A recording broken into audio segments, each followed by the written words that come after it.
guys, welcome back to the vlog. Today we are going to do a clutch update on clutch number 1, which was the second clutch to hatch, which were my Ivories. I have a lot of question marks with them. I'm having a hard time IDing 2 of them. They look nothing like anything that I've been able to find on Morph Market. I think I have an explanation for it, but nobody that I've spoken to really has a good idea as to what they are, or has given me a definite answer. So let me pull the camera in, we'll dive right in, and I'll show you what's going on. Alrighty, so I'll bring up close-ups for all of them individually, but so we're thinking this one here is either plain ivory or an etchy ivory. This one here we're thinking is a leopard or a leopard etchy ivory. These 2 here are the question marks. So let's take a quick look at the most plain Jane one here. Either just a plain ivory, possibly etchy. My question mark with this one is the head stamp. It's super bright, almost looks like it's a pastel.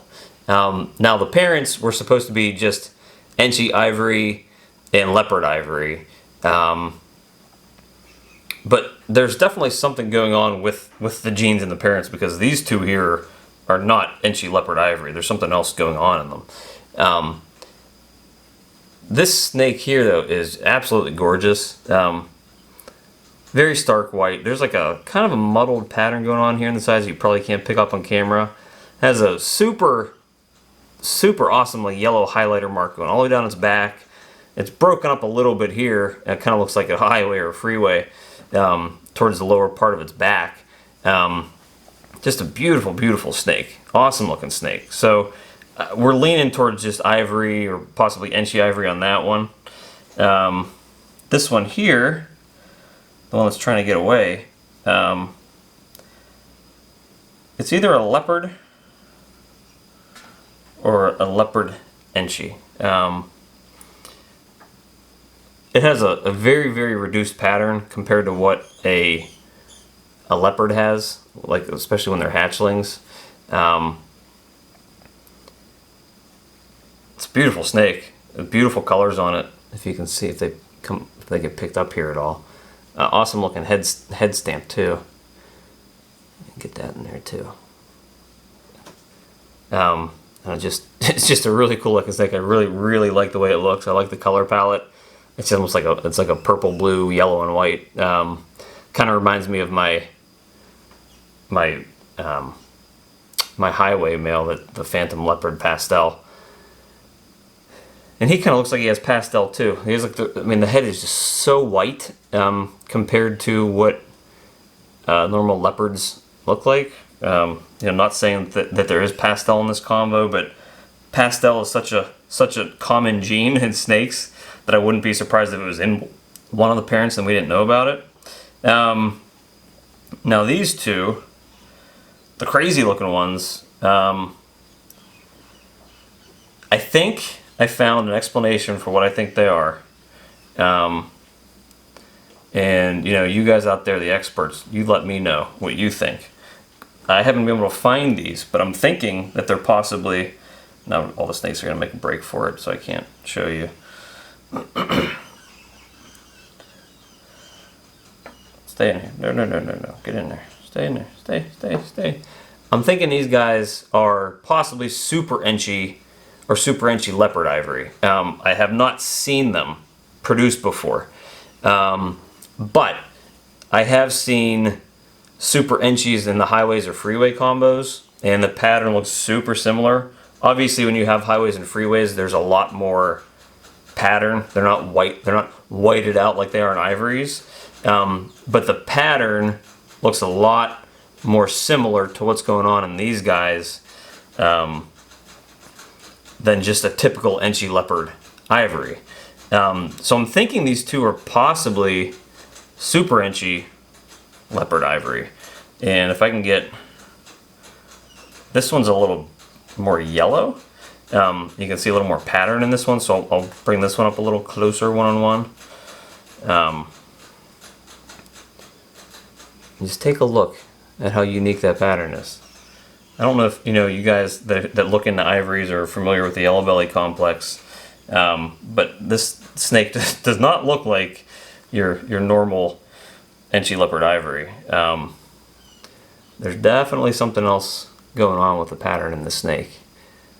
So, any of you experts out there that have a lot of experience breeding ivories, and especially with breeding Enchi and leopard into the ivories, let me know what you guys think about what's going on with it, or with any of this ID.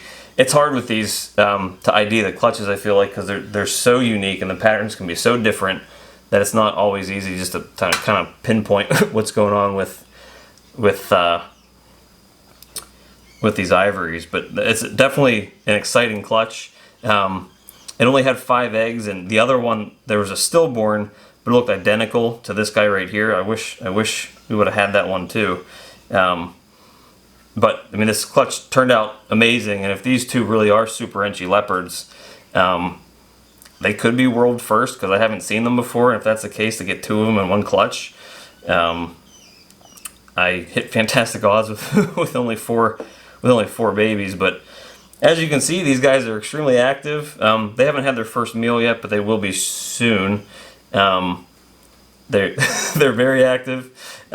Geez, I'm only doing this with 4 babies here. If I had a bigger clutch, I'd be going crazy. I'm gonna have to get like a bigger container next time to do this with. But yeah, they're super active. The ivory and the leopard ivories here, these two, whatever they end up turning out to be, they will go up for sale eventually. These two super crazy unique ones, I may keep one if it's a male. If there is a male, I'm hoping there's a male out of the 2 of them, just to try to prove it out to make sure. But the other one probably will go up for sale at some point, after I kind of make a final decision on what I think the genes are. If they do go up for sale, it's probably not going to be one of those things where I'm like definite, like, okay, the genes are X, Y, and Z. It'll probably be like, this is what I think they are. No guarantees on what that would be. Well, these guys are just going crazy here. They're super active. That's good to see. Super active. So this is clutch number 1. A bunch of crazy ivories that are just rearing to go. Hopefully I get their first meals soon. I'm kind of waiting. I try to start them all off on rats, but for some reason my rats, like their litters aren't coinciding with what my snakes are doing, so I'm waiting for some more pinky rats to come out so I can feed these guys. If not, I'll have to feed them mice, which I don't want to do. But these guys only hatched out about a week ago, so they're still okay. They don't need to eat yet. So that is it here for clutch number 1. If you guys have any opinions on any educated opinions on what you guys think is going on in this clutch, comment down below. I could use your help. I am by no means an ID expert, especially with genes like this in the yellow belly ivories that are super masked by the ivory itself. If you have a lot of experience with breeding ivories, Enchis, and leopards in the ivories, let me know what you guys think is going on, especially in these 2 here that are super unique. That is it for today's video. Thanks for stopping by, and please remember to like and subscribe. See ya.